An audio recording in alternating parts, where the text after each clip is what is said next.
لكن العاده وده للاسف الشديد بتعدي ايام السنه وكتير مننا ما بيقدرش يحقق كل احلامه وطموحاته. ازاي ممكن نعدي الفترة دي بتحقيق اكبر قدر من الانجازات وسط طقوس حياتنا اليومية؟ ده اللي هنحاول نعرفه النهاردة او دلوقتي في فقرتنا الثانية من خلال استضافتنا للكابتن عماد غنيم، استشاري العلاقات الاسرية وتنمية المهارات. مساء الخير واهلا بيك معنا كابتن، منورنا. مساء الخير عليك ومساء الخير على كل الناس اللي بتشوفنا. كل سنة وانت طيب. وانت طيب، صحة وسلامة. انت ضيفنا المرة الاولى، دي فعايزين بطاقة تعريف كده طبعا. للكابتن عماد غنيم في البداية عشان نعرف بس نتكلم مع مين. عماد غنيم، لايف كوتش واستشاري علاقات اسريه وتنميه مهارات تطوير الذات. ازاي ان احنا نحط اهداف وازاي نشتغل عليها، موضوع جميل جايين عشان نفيد الناس. مع بدايه السنه اتاخرنا شويه، بس المهم ان احنا نبتدي وما نتاخرش اكتر من كده. كابتن عماد، انا قريت عنك قبل ما استضيفك وكان ليك برضو مساهمات في مجال الرياضه. اشتغلت في حاجات كده، هنتكلم في النقطه دي يعني، وده شيء مهم جدا. ليه بقى بيبقى في عندنا تفاؤل كده مع كل سنه جديده انه حياتنا هتتغير، انه في طموح عندنا كنا بنحاول نحققه، فعندنا فرصه مع بدايه جديده لعام جديد انه يتحقق؟ ده شعور انساني طبيعي ومنطقي يعني. ده طبيعي طبعا ومنطقي، طول ما احنا عايشين طول ما لازم يكون عندنا اهداف. شويه زي ما انت قلت في الانترو الجميل قوي، مع نهايه كل سنه شويه الاهداف بتنزل. ده شيء طبيعي، ان انا ما بعرفش ما حققتش اهدافي، ما عملتش اللي انا عايزه. ده لبعض الناس طبعا، انما في ناس بتحقق. وممكن زي ما هنقول في اثناء الحلقه اتعمل كذا سيرفي قبل كده، نقول نسب وارقام الناس اللي بتعيش من غير اهداف، والناس اللي عندها اهداف، والناس اللي بتوصل لاهدافها، لان مش كل من عنده هدف بيحققه. فان احنا ازاي نحط هدف وازاي نشتغل عليه هنتكلم في ده. ولكن كنت انت سالتني قلت لي طب احنا ليه بنحط هدف؟ عشان خاطر تبقى جوده الحياه لازم بنعيشها بهدف. عايز اقول يا استاذ وليد ان في 60% من الناس بتعيش من غير اهداف. عايشين من غير اي حاجه عايز اوصل لها، مفيش هدف في حياتي. مش معنى ان هم مش عايشين، لا عايشين، ولكن عدم وجود هدف بيفقدهم المتعه في الحياه، بيفقدهم انهم يعملوا حاجه بشغف بحب، بيفقدهم ان انا يبقى عندي هدف وعندي استعداد لو قابلت مشكله وصعوبات وتحدي، زي ما احنا دلوقتي في المستقبل والحاضر احنا عايشين فيه دلوقتي. الصعوبات والتحديات بقت كتير، فان انت تواجهها لازم يبقى عندك مرونه ان انت تعرف تتغلب عليها عشان تعدي. فعدم وجود حياه، عدم وجود هدف لنسبه 60% من الناس ما عندهمش هدف، ده الحقيقه بيصعبهم، يخلوهم عندهم بيصطدموا كتير. 40% من الناس هم اللي عندهم هدف بيحطوه.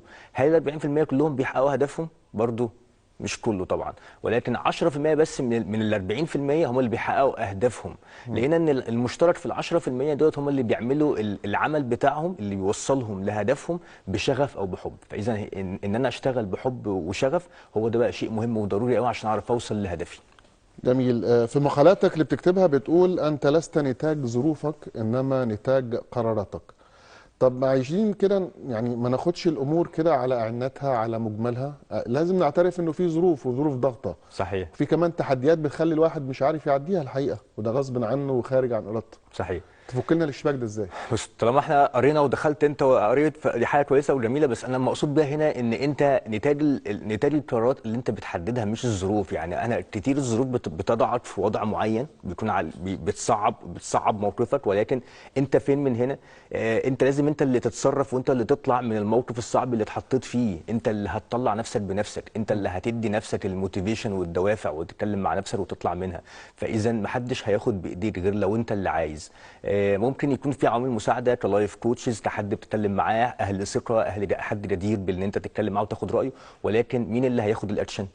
هو انت. يعني انا اللي هتحرك، انا اللي هطلع، انا هتكلم معاك، هعمل لك تحفيز، هحطك في كورنر زي ما قلنا احنا شغله اللايف كوتشز دلوقتي للدعم النفسي، حتى للرياضيين زي ما انت قلت في الانترو، ودي حاجه جميله فعلا. دلوقتي اصبح كمان بقى في حاجه اسمها سبورت لايف كوتش، لان احنا لقينا ان بقينا حتى الرياضيين لقينا ان في مؤثرات عليهم خاصه بالنفسيه. اذا بقى حتى اللايف كوتش او المدرب النفسي او مدرب الحياه للرياضيين بقى مهم، لان في بعض المؤثرات زي الثبات الانفعالي، زي التركيز، زي التنشنه، النرفزه، العصبيه، الضغوط سواء كان من الخصم سواء من الجماهير، كل دي بتؤثر على الرياضي، وبتفقده التارجت المطلوب اللي هو المنوط بيه ان هو يحققه في الهدف من اللعبه اللي بيلعبها، وات ايفر ايه هي اللعبه. احنا هنا بنتكلم على الرياضي بشكل عام. مش هتخلي عنده صعوبات اكتر ممكن ان هي تعوقه اثناء الاداء الرياضي. كمان ان هو يعمل ريمونتادا، ان انا ممكن ابقى مغلوب من الخصم واعرف ارجع واسترجع الاهداف اللي انا المدرب او الكوتش مديها لي، ان انا اعرف ارجع للهدف الرئيسي بتاعي وارجع للجيم تاني واعرف اتغلب. كل دي لقينا ان هي ليها اسباب نفسيه، فمن هنا جه دور السبورت لايف كوتش. جميل. هو في حاجه اسمها حلاوه البدايات، يعني شعبان عبد الرحيم قال لك من اول يناير هكون انسان جديد، وعمرو دياب قال لك حلوه البدايات. حلوه البدايات، ردوا في عليه اجماع كده فني على انه البدايات دايما صحيح. حلوه. طب ردوا عليه برضو مدرسه تانية قال لك سيبك من البدايات وخلينا في النهايات. صحيح. لا انا كلمتي بقى، بص انا بقول لك ان البدايات بتحدد شكل النهايات، ودي دايما مقولتي وبقولها كتير طالما حضرتك والساده المشاهدين بيتابعوا. دايما بقول ان البدايات بتحدد شكل النهايات، بمعنى انا لما ابتدي بدايه كويسه، لما تبتدي يومك بشكل كويس هتلاقي اليوم يبقى كويس معاك، والعكس. ندي مثال صغير، انت نازل الصبح لقيت عربيتك الصبح حد بيتكلم معاك والعربيه مش مظبطه وبتاع، فانت اتنرفزت وتنشنت وخدت العربيه بسرعه ومشيت، هتلاقي نفسك بقيت اليوم كله عمال يجيب بعضه. هتلاقي ان اي حاجه تحصل لك تقول ما هو من اليوم من الصبح من بالزبط. اوله كان ايه؟ بالزبط. كان باين ده اللي بالزبط. بيحصل. انما لو نزلت وخدت الامور ببساطه، واي مشكله تقابلها تتغلب عليها وتبتسم في وجه الراجل اللي بتقابله وتاخد الامور بسهوله وسلاسه، هتلاقي اليوم بيمشي معاك ازاي؟ اليوم بيبقى كويس. فهي دي فعلا هي البدايات بتحدد شكل النهايات، ولكن مش معنى كده ان احنا لما تبقى عندنا بدايه صعبه لا لازم نتغلب عليها. احنا عندنا بعض الفنون اللي ممكن نقولها برضو النهارده نفيد بها نفسنا ونفيد الناس اللي بتشوفنا. في فن التقبل اللي هو الاكسبتنس، ده فن مهم قوي في حياتنا مع الضغوطات اللي احنا بنعيشها في الفتره دي. بقت في صعوبات كتير وتحديات، الواحد لازم يكون عنده تقبل للي حواليه للغير. يعني انا مثلا انا وحضرتك صحاب وبنتقابل نخرج كتير، كل مره نتقابل فيها ميعادنا نتقابل فيه في وقت معين، حضرتك بتيجي متاخر، فانا كل مره اقول لك يا استاذ وليد حضرتك بتيجي متاخر، يا استاذ وليد حضرتك احنا بتبوظ اليوم. فلقيت ان انا لما بتكلم بالنقد ده مع بدايه تجمعنا انا وانت ما بتتغيرش كل مره برضه بتيجي متاخر، فاليوم بتاعنا بيبوظ. فلازم يبقى عندي تقبل، هتقبل انا وليد ان هو بيجي متاخر بالميعاد اللي هو على طول ده، ونقضي اليوم بقى عادي، مش هقعد كل مره ايه اقف لك على الواحده. ده فن مهم قوي، هو فن التقبل، بينفعنا في حياتنا في حاجات كتير، بينفع الناس اللي متجوزين، بينفع التعامل بتاعنا مع الاولاد الصغيرين، مش هقعد كل شويه اقف لهم على الواحده. فن تاني مهم قوي دلوقتي هو فن التغافل، اللي هو الاوميجنانس او النجلكتنس بشكل احسن، التماس الاعذار حتى بالظبط، اللي هو التغافل. يعني انا مش كل شويه بقى تعمل انت حاجه غلط او ابنك يعمل حاجه غلط في البيت افضل بقى ايه استك معاه واقف انت ليه بتعمل كده، احنا قلنا ما تعملش. اللي هو لازم تعدي. في مثل يقول لك تشوز يور باترنز، انت اختار المعارف بتاعتك، مش كل حاجه تقف عندها. ليه؟ لان انت هتبوظ المود بتاعك، هتخلي المود والحاله المزاجيه بتاعتك مش احسن حاجه. هتلاقي كمان ان انت كتر النقد السلبي للي قدامك ده هيفقد العلاقه ما بينكم، هتلاقي الريليشن ما بقتش احسن حاجه، لان انت كل شويه انت واقف له. فهنا اصبح في التغافل مطلوب، ده فن التغافل، ان انت هتطنش وتعدي بعض الامور وبعض المشاكل في حياتك. فن ثالث مهم قوي، والحقيقه كتير من العلماء بيقولوا ان ده فن محتاجين قوي في المستقبل بالذات. ده مش بس العلماء، ده كمان في مجله فوربس الامريكيه، دي مجله شهيره قوي، بتقول ان المهاره اللي هي مهاره الريزيلينس اللي هي مهاره المرونه النفسيه اهم مهاره في المستقبل. كمان شركه ديلويت للاستشارات النفسيه وانا عضو فيها برضه، احنا كنا عملنا ريسيرش قلنا ان ده برضه مطلوب للمستقبل المهاره دي اللي هي مهاره الريزيلينس. شركه ديلويت ومجله فوربس كمان منظمه العمل الدوليه، دي كانت ثالث حاجه. كل الاجهزه دي والمقرات دي والمجلات دي اقرت ان الريزيلينس اللي هي المرونه النفسيه دي مهاره مهمه. ايه هي الريزيلينس باختصار؟ الريزيلينس وهي ان احنا كلنا بنتعرض لضغوطات في حياتنا اثناء يومنا، ولكن اللي يعرف يخلي الضغوطات والمشاكل والتحديات والصعوبات دي ما تؤثرش عليه بشكل اطول، هو ده اللي عنده مهاره. بمعنى انت لو معاك دلوقتي كوره باستت دلوقتي ورميناها على الارض نزلت، المفروض ان هي ترجع لك تاني في ايديك. لو الكوره دي الهواء اللي فيها مش مليان قوي، يعني مهويه زي ما احتمال انها ما ترجعش، مش هترجع لك تاني، الكوره هتنزل هتقف تحت، صح؟ طيب في كوره تانية اللي هي الكوره المطاطيه اللي احنا كنا بنلعب بيها واحنا صغيرين وبنجيبها لاولادنا دلوقتي، اللي هي انت ممكن ترميها هوب بتلاقيها طلعت فوق. الكوره بتطلع بترتد اسرع من التوقع بتاعك، اللي هي الكوره المطاطيه اللي هي اللي بنجيبها. طب انا المهاره النفسيه بقى، مهاره المرونه النفسيه انهي في الثلاثه؟ لا انا مش عايز ولا ارمي الكوره انها تثبت ولا ارمي الكوره انها ترتد بسرعه. ليه بقى؟ انا عايز ارمي الكوره ترجع لي في وقتها. دي مهاره المرونه النفسيه. لان الحاله الاولانيه اللي هي ان انا ارمي الكوره وتقف مكانها، اذا ان انت لما بيحصل لك صدمات وتخبطات اثناء اليوم ومؤثرات سلبيه وانت ما بتاثرش فيك، يبقى انت عندك تبلد، ما بقتش بتحس، يعني انت انسان عديم الاحساس، بيحصل لك حياته انت عادي مش فارقه معايا، ده مش صح.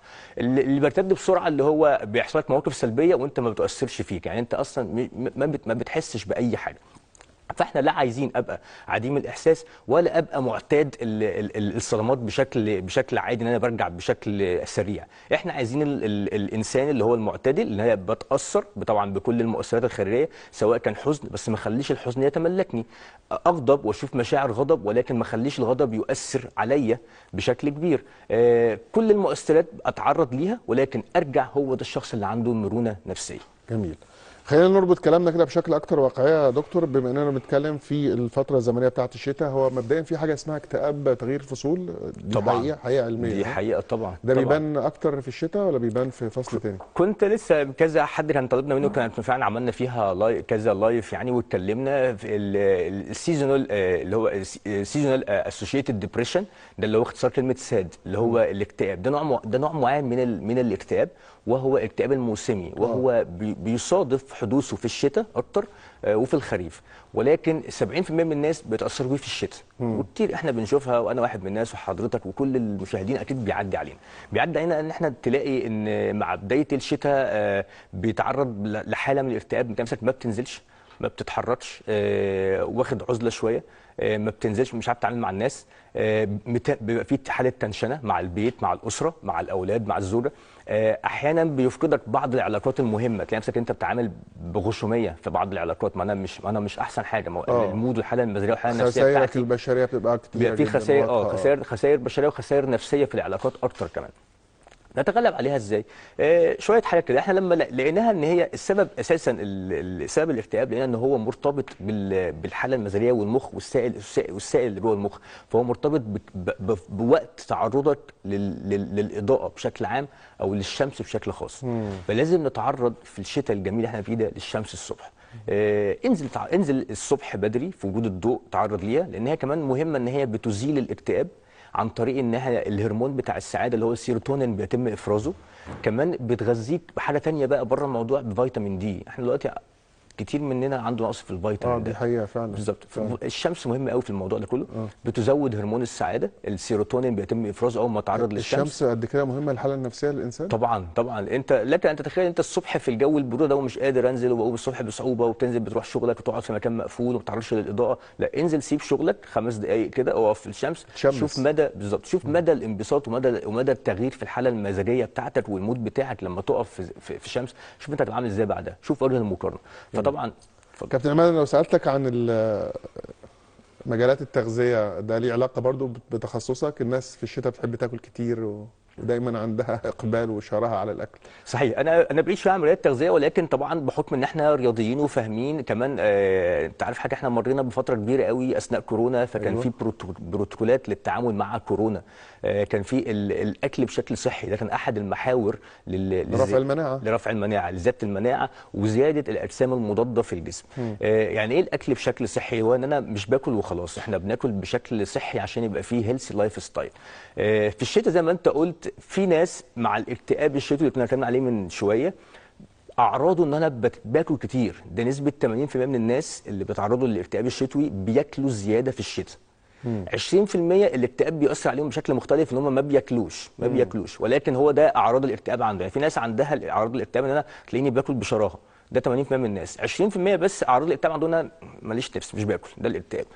انا واحد من الناس لما بتعرض للاكتئاب ده باكل زي كتير، ولكن السبب ان انت بتخليك تاكل كتير وهو ان احنا في الشتاء مع انخفاض درجات الحراره بالشكل الملحوظ ده، وزيادة طبعا حاجات نشويه، محتاج حاجات محتاج تاكل عشان خاطر كمان الجسم يتحرك والدوره الدمويه تتحرك، فانت تحس ان انت دافيان. فبالتالي احنا هناكل كتير، ولكن المهم مش في الاكل، المهم ان انت تحرق اللي انت بتاكله عشان نفضل صحتنا البدنيه بشكل صحي. جميل.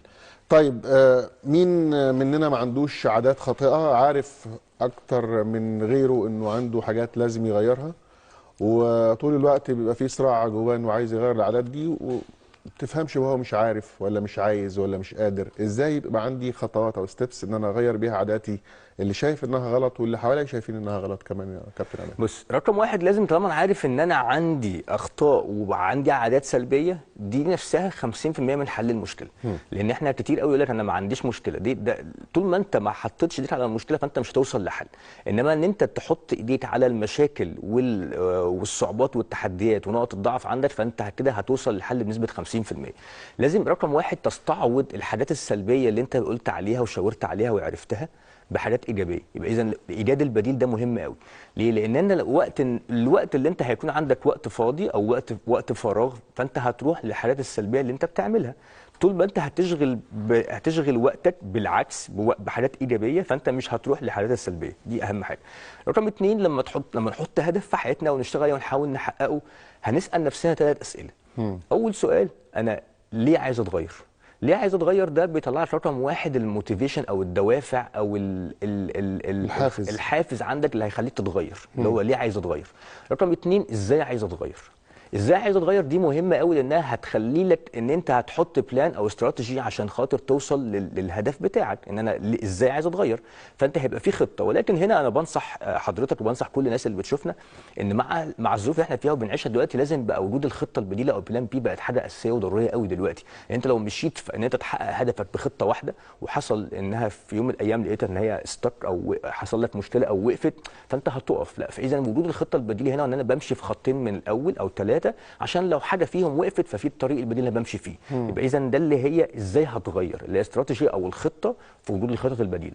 رقم 3، لازم يكون الهدف ليه شويه مواصفات كده او نقط، اللي هي ايه؟ لازم يكون اتشيفبل تارجت، يعني لازم يكون هدف قابل للانجاز. بالظبط. مش هينفع احط هدف صعب عليا واقول انا هحققه، لا، لازم يكون هدف واقعي يعني.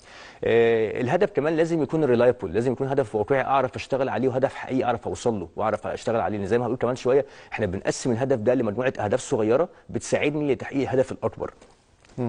رقم 3، غير ان هو اتشيفبل وريلايبل، لازم يكون دوابل، يعني انا اعرف اشتغل عليه وعندي الامكانيه ان انا اشتغل عليه واعرف اوصل له واعرف احط اسباب وطرق تخليني اعرف اوصل للهدف ده. قلنا من شويه اهم حاجه ان انا اشتغل على الهدف ده وافصصه، اعمل له ديتيلد تارجت، يعني اهداف صغيره بسيطه. على سبيل المثال مثلا في 2023 كتير قوي دلوقتي مش بيلاقوا شغل، وناس كتير كلموني احنا عايزين نشتغل والفرص قليله والوقت عايزين نشتغل. طيب فبقول لهم ايه؟ لازم في عوامل او تجسيد للهدف الكبير.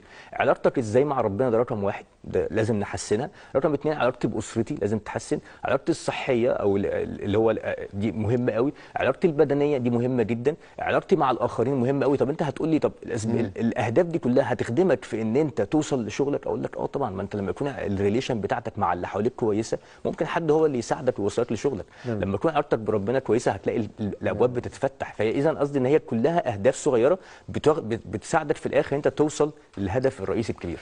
الكلام معك ممتع جدا، والحديث والاستماع ليك كمان حاجه جميله. بدعوك تكون معنا ضيف ان شاء الله في حلقات جديد من شباب اونلاين. شكرا ليك. قد كده كلامك جميل كابتن عماد غنيم، نورتني. شكرا جزيلا على وجودك معايا. كابتن عماد غنيم، استشاري العلاقات وتنميه المهارات، كان في ضيفنا في الفقره الاولى. هنطلع فاصل.